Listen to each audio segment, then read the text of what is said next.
tahun Ya, harus tunggu dieksekusi. tunggu tanggal mainnya lah. Gitu. Tunggu Tunggu tanggal tanggal main. tunggu tanggal main si Khomeini bentar lagi mati deh, bentar lagi mati. Baru namanya pemimpin spiritual kan. Teokrasi betul. Bentar lagi dia ini sekarang udah ketakutan tiap malam tidurnya pindah-pindah ini orang. Iya. Enggak, Kan? dia tidak mengenal teknologi, Pak. Sekarang nggak bisa. Dia pegang cellphone langsung infrared langsung ke kepala dia.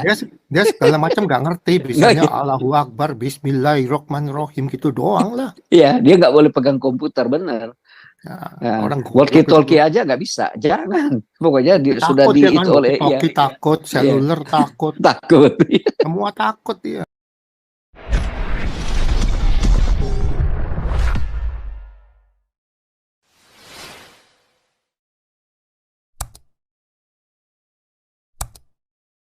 Lanjut, Stefan.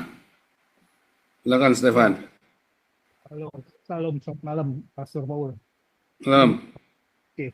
Sebentar, ini di layar Anda ini ada buku Khilafat Terakhir, edisi kelima. Ada saya tambahkan beberapa informasi di dalamnya ya. Saya update. Saudara-saudara yang belum punya buku ini segera dapatkan. Untuk membayar mahar Wahyu Jibril Rp100.000 tidak termasuk ongkos kirim. Pemesanan bisa hubungi +31 6111 58410. Oke, lanjut Stefan. Iya, Pastor Paul. Ya, kalau ini mengenai tentang Israel ya. Kalau saya lihat ya Israel itu menyerang Iran, pangkalan militer Iran yang diserang ya. Emang ada kelebihan dan kekurangan ya. Jadi kalau kelebihannya menurut saya ya untuk sementara waktu si Iran mungkin tidak bisa menyerang ya untuk sementara waktu ya, kelebihannya tuh ya. Terus kedua harga minyak turun ya, jadi pas dia menyerang pangkalan militer Iran tuh harga minyak jatuh 4% ya. Karena apa? Karena si Iran ini ya pasti dia mengobral minyaknya ya untuk supaya bisa beli ya yang dihancurkan oleh Israel, senjata-senjata yang dihancurkan oleh Israel ya. Dia bisa beli ke Rusia, dia bisa beli ke Korea Utara, dia bisa beli ke Cina ya. Jadi seperti itu makanya apa waktu pas ini digempur itu harga minyak dunia langsung jatuh 4% ya. Jadi bisa sekarang si Khomeini bilang balas ya, supaya balas ya, dia perintahkan ya peace war tuh yang namanya peace war itu supaya menaikkan harga minyak bumi ya, minyak dunia ya, supaya dia untung kan. Sekarang pendapatan dari Iran itu hanya dari minyak bumi ya. Jadi dia itu kalau minyak buminya hancur juga dia kan nggak bisa beli senjata kan. Makanya dia bilang dia mengobarkan tuh pelan-pelan supaya minyak buminya naik, dia bisa jual, terus dia bisa beli senjata yang dihancurkan oleh Israel ya. Jadi saya yakin sih Iran pasti menyerang Israel ya, tapi untuk waktunya berapa lama, nah itu tergantung dia bisa jual minyak buminya, terus dia bisa beli senjata-senjatanya ya, seperti itu. Dan saya tahu kalau dari pikiran ini, kalau saya lihat dari berita-berita dari Israel itu bahwa sebenarnya kalau mau nyelesain perang dengan Iran gampang, bunuh Khomeini, hancurkan situs nuklir, hancurkan minyak buminya, hancurkan instasi militernya. 4 itu langsung sekali digeger gitu loh. Cuma kan si Biden ngarang ya. Si Biden tuh kalau lihat dari beritanya tuh Biden tuh serangnya harus sepadan ya. Jadi si Biden tuh nggak setuju semuanya dihancurin tuh si Biden ya. Kalau saya lihat makanya dibilang ngancam-ngancam si Biden kan, ngancam-ngancam dia nggak bakal jual senjatanya ke Israel. Terus tambah si Macron juga, si Macron Prancis tuh. Ya terus si Steyer juga PM Inggris tuh juga nggak mau jual senjata ke Israel kalau misalnya diserang semua tuh Irannya. Ya kan Irannya habis kan, nggak ada perang lagi kan, gitu loh. Seperti itu loh. Dan makanya dipilihlah satu yaitu masih Benyamin Netanyahu, instansi militer. Ya jadi seperti itu. Jadi kalau saya lihat ya, kalau saya dari berita-berita Israel yang ada ya, jadi sebenarnya kalau kemauan Israel ya kalau mau cepat selesai ya itu hancurkan empat-empatnya itu dihancurin. Tapi kan Biden nggak setuju kalau empat-empatnya dihancurin. Nggak ada perang, Amerika nggak untung loh. Nggak bisa jual senjata ke Israel kan. Seperti itu kan. Jadi lama jadi saya rasa bakal terus-terusan begini terus jadinya. Seperti itu ya.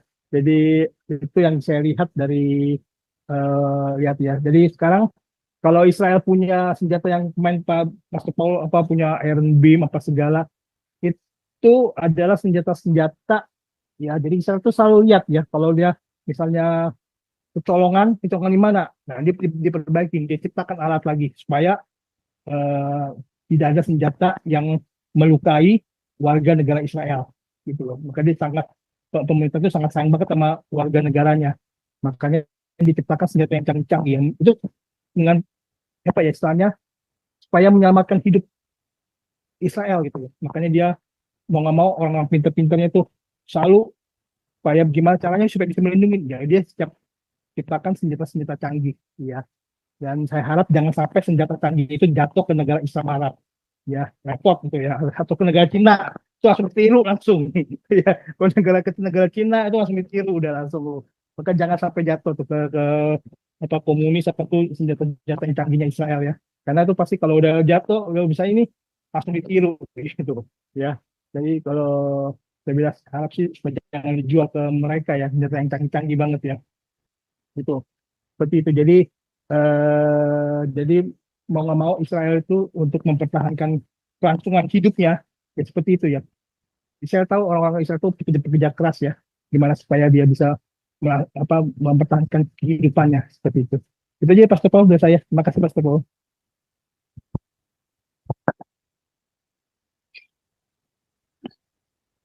Shalom, Pak Pastor. Ya, Pak Teddy lanjut, Pak Teddy. Ya, Pak, saya minta ide dari kira-kira asumsi saya, analisa saya sebab baca. Ya, asumsi saya tidak yakin. Saya ya. Mungkin Upung Toba sama teman-teman sini boleh juga memblame saya salah. Saya tidak yakin ini persenjataan Israel membeli persenjataan ke Amerika. Saya kira ini hanya sebagai polemik. Karena apa? Setelah saya membaca tentang teknologi itu, lebih banyak inisiatif, inovatif teknologi perang itu ditemukan oleh bangsa Israel sendiri, ya, ilmuwan Israel sendiri. Ini yang saya coba berasumsi, kenapa di news ini seperti dikatakan tadi Israel membeli persenjataan kami, itu memang saya baca sudah dari tahun lalu. Tetapi dalam konteks pemikiran saya kok dia yang menciptakan, dia yang create itu, kenapa dia harus beli gitu? Iya, tapi saya ini bertanya, barangkali ini ada konspirasi yang saya nggak mampu jangkau ya. Oleh sebab itu saya minta, apakah benar ini Israel beli persenjataan ke Amerika, atau dalam konteks ini sekutunya Israel hanya membantu Israel dengan kekuatan militernya yang menggunakan ya saya bilang tadi ya, ada kapal induknya, ada alterinya yang ikut membantu. Tetapi kalau dalam teknologi inovatif itu, saya kira Israel yang menemukan itu, dan dia coba sharing barangkali ya, sharing dengan negara Amerika. Saya ada teknologi ini, kamu yang buat, saya yang beli. Atau bagaimana? Menurut bagaimana? Iya, kalau menurut saya gini Pak Teddy. Iya, ya. Pak Teddy sebentar. Kalau menurut saya gini, emang dia menciptakan, tapi kan tetap aja sumber daya alam buat mengisi senjatanya itu kan dia nggak. Iya. Negara Israel kan kecil, sumber daya alam itu misalnya belerang segala. Nah itu Amerika, itulah kan Amerika yang support gitu loh.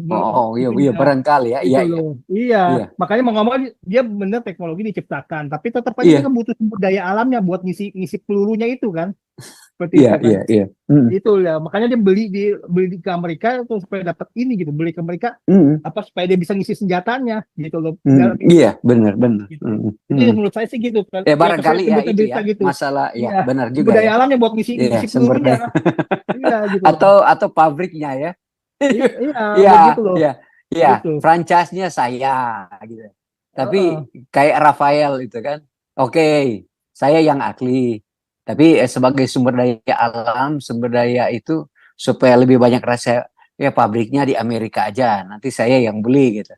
Barangkali begitu ya story-nya ya. Iya. Ya itu memang perlu telaah yang mendalam. Saya Pak Stephen ya, saya jujur saya lagi analisa saya. Karena saya selalu katakan kepada Pak Prof, saya bilang Dr. Paul Sang, konsumsi ide-ide kita di sini lebih banyak yang mengkonsumsi adalah orang Indonesia. Gitu. Yang saya cuma coba mau menggambarkan bagaimana dampak perang Iran Israel di sekitar itu berdampak kepada negara kesatuan Republik Indonesia.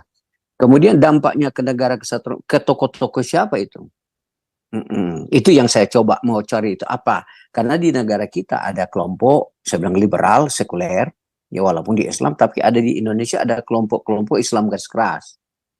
Nah, kemudian dari perang ini dia ada dampak secara signifikan tentang interaksi politik di negara kesatuan Republik Indonesia. Ya saya coba-coba tarik di sini karena di Indonesia itu ya kemunduran saya bilang jadi bidang apa dipengaruhi oleh kelompok-kelompok perang di Iran ini gitu.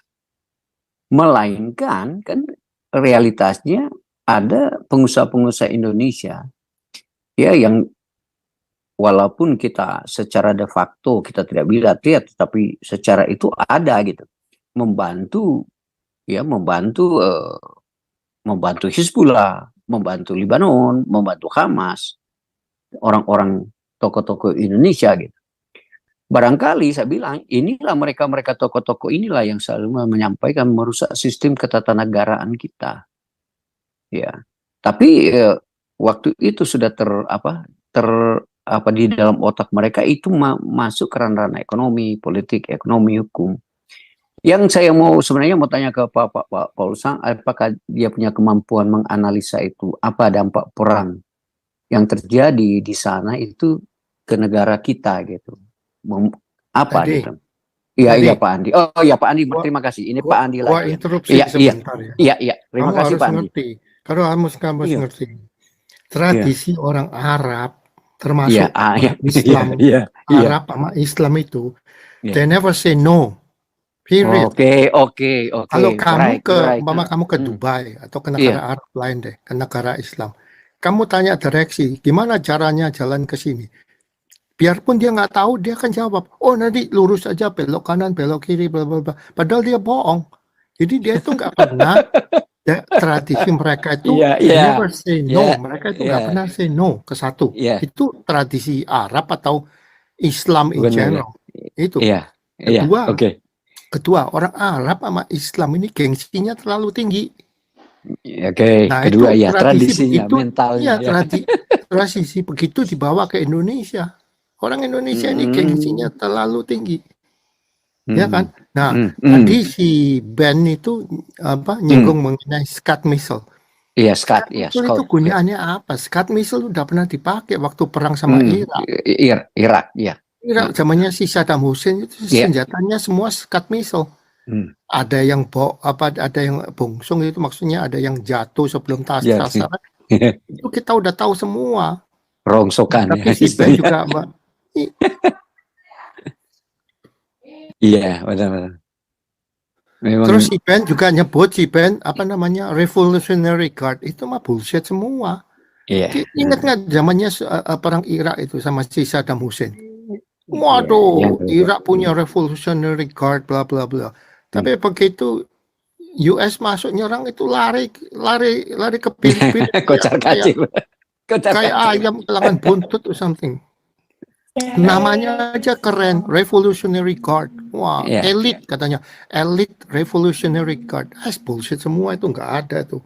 Nah, pertanyaan saya yang saya nggak bisa jawab ini ya, karena kakek tua si Joe Biden ini kenapa kok melarang Israel menyerang the nuclear site? Soalnya apa? Nuclear site ini harus dihabisin. Soalnya apa? Kalau mereka udah uranium enrichment ini udah sukses, dia udah bikin ini apa namanya? Senjatanya itu. Iya, senjatanya. Kalau udah bikin jadi nuclear warhead, ini Israel habis. Kasih aja satu nuclear warhead, ngantem Tel Aviv, udah habis nih Israel. Ini nggak tahu nih ngapain dengerin si kakek tua ini yang bentar lagi keluar nih si Joe Biden kan itu. Jadi Pandi kita supaya saya coba Israel ini harus ngambil kesempatan. Ini kesempatan paling bagus, golden opportunity untuk menyerang Iran. Saya rasa sih mereka harus bekerja cepat sebelum Trump. Tapi saya naik. kira kalau penyerangannya konvensional nggak baik, Pak, karena Israel kan baik lagi yang sering kita bicarakan bahwa separuh rakyat Iran itu mendukung Israel. Justru intelijen Israel itu didapat benar. dari rakyat Iran, Dari Pak. Iran, betul. iya benar. Jadi tidak tapi mungkin kan akan itu menyerang dilema. Iran itu dengan perang konvensional yang itu, tetapi yang pasti ada tadi ganggu-ganggu itu situs nuklirnya diganggu, pangkalan udara diremukan. Tapi ujungnya pokoknya mau bunuh Khamenei. Tapi masalahnya kalau dibunuh si Khamenei ini, maka nanti akan ada penguasa Islam lain yang kita nggak tahu siapa ini. Kalau dengan Khamenei sudah terukur bagi Amerika dan bagi Israel, Pak. Si Khamenei ini kejahatannya, strateginya sudah terukur. Tapi kalau si Khamenei ini bandar ini dibunuh, nanti akan ada bandar lain yang kita nggak tahu siapa. Nah, Jadi saya rasa memang ini dilema bagi Israel untuk membunuh si Khamenei ini, Pak. Enggak, tapi maksud saya ini kesempatan besar, ini golden opportunity kan, kalau peluangan nggak gunakan kita nanti Israel sendiri bingung, kalang kabut. Nah, menurut saya yang paling tepat kalau nuklir itu saya bilang ya karena environment damage kan repot. Lingkungan. Ya itu aja hantam itu power plant-nya itu dihabisin semua, power plant sama water plant. Nah, kalau power plant sama water plant dihabisin, banyak rakyat yang susah. Nah, Israel udah bilang saya nggak melawan rakyatnya Iran, saya melawan si Khamenei ini kan gitu. Jadi repot nih. Israel ini mau nyerang gimana? Ya gitu. Ini ya itu aja deh. Ini ada Kemudian Pak Andi, kita cuma ada pengetahuan sedebak bahwa yang dibilang instalan nuklir itu kan ada pengawasan dari PBB. Itu semua negara yayasan dunia tahu di mana. Tapi kita ingat cuman kasih pandangan bahwa nuklir itu digunakan sebagai apa? Dia belum penganiayaan dalam konteks nuklir untuk bom gitu. Nuklir yang dipakai, saya cuma baca, cuma dipakai. Itu ceritanya kan sama cuma dipakai untuk tenaga listrik. Ya, sama kalau dia sudah pengayaan, ya itu berbahaya sekali itu. Sama juga ceritanya waktu di Irak kan. Kenapa PBB yang nuklir inspection itu masuk kagak boleh? Akhirnya begitu tentara masuk kagak ada itu weapon of mass destruction-nya nggak ada. Iran ini sama juga, dia ngaku dia punya nuklir site bla bla bla, tapi orang PBB mau masuk inspeksi nggak boleh. Jadi kita juga nggak tahu apa dia ini ngomong. Biasa kan orang Islam ngomongnya gede, gengsinya gede kan. Iya, gua punya nuklir bla bla bla bla bla. Tapi kalau ini Pak, PBB mau inspeksi nggak boleh masuk, gimana coba? Tapi benar saya asumsi Pak Andi, saya dukung yang plannya itu, tapi bukan itunya, karena kita tahu kan Pak Dr. Polsan tahu juga masalah Chernobyl itu kebocoran anak kecil berdampak ke hasil pertanian yang lingkungannya itu Pak Andi benar-benar jelaskan Pak Andi. Itu artinya kita ada wawasan sedikit, iya ya, kebocoran aja nuklir sudah menyebabkan begini gitu. Apalagi kalau kita mau hancurkan itu, dampaknya terhadap lingkungan apa, itu yang Pak Andi jelaskan tadi. Sangat luar, memang benar dilematis. Yang sebenarnya Israel mau menjadi sekarang si pemimpinnya ini, si kepalanya itu. Karena istilahnya dari dulu ya, yang membusuknya dari kepala, kemudian ke ekor. Benar Pak Andi, saya support ya, saya dukung ya. Pak Deddy, Pak Deddy itu kan kalau kemudian Pastor Paul kan memang banyak kan rakyat Iran tuh tidak suka sama Khomeini. Cuma kalau saya lihat ya, itu rakyat Iran tuh sampai kapanpun tidak bakal bisa menggulingkan Khomeini, karena Khomeini itu kejam, apa eksekusi mati. Itu aja. Dia kan tirani. Itu aja ada tirani gitu loh. Nggak bakal bisa gitu. Satu-satunya mesti dari Israel yang hancurin Khomeini. Kalau dari rakyat Iran saya nggak yakin, pesimis gitu, karena Iran itu kejam sekali gitu loh. Itu dieksekusi itu rakyat yang Jerman aja, orang Jerman Iran dieksekusi mati langsung, nggak ada pengadilan, saya langsung di ini eksekusi gitu loh. Gimana bisa ngelawan dieksekusi mau tunggu tanggal main tunggu tanggal main si Khomeini bentar lagi mati baru namanya pemimpin spiritual kan. Teokrasi betul. Lagi dia ini sekarang udah ketakutan tiap malam tidurnya pindah-pindah orang. Enggak, dia tidak mengenal teknologi Pak. Sekarang nggak Nah, bisa. Dia pegang cellphone langsung infrared langsung ke kepala dia. Dia segala macam nggak ngerti. Bisanya Allahu Akbar, Bismillahirrahmanirrahim gitu doang lah. Iya, dia nggak boleh pegang komputer, benar. Nah, orang walkie-talkie aja nggak bisa. Jangan. Pokoknya sudah dia kan, itu oleh takut, seluler takut. Takut. Semua takut dia. Ya ini Tasya masuk Tasya.